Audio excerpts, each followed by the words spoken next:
Another day of furious anti-Gaddafi protests in London. This time protesters made their way to Downing Street, the Prime Minister's residence.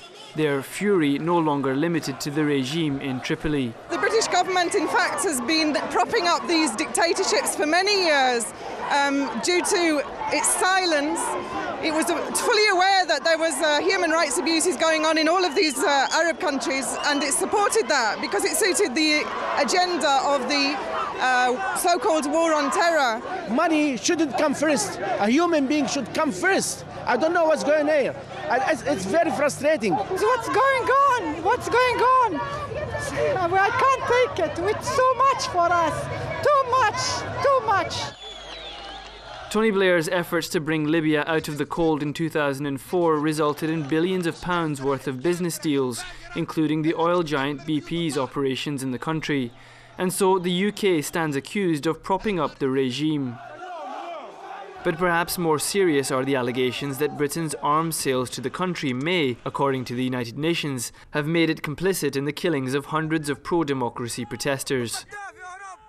Since 2004, British firms have sold Libya sniper rifles, tear gas, projectile launchers and crowd control ammunition. They've also sold weapons to Bahrain.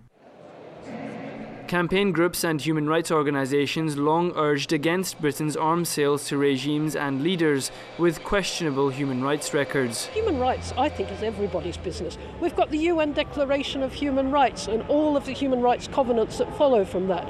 We shouldn't be selling arms to human rights abusers. That's the way we look at it. Britain has in the last few days revoked arms sales licences to both Bahrain and Libya and condemned the violence in both countries. And for now, although the focus remains on the killings in Libya, when the dust settles, the British government may find it has to answer some awkward questions about its relationships with regimes that many find unpalatable. And while Libyans have been fighting for emancipation, David Cameron has been on a tour of the Middle East with a group of arms dealers in tow.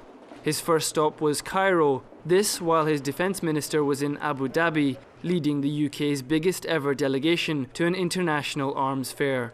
Hassan Ghani, Press TV, London.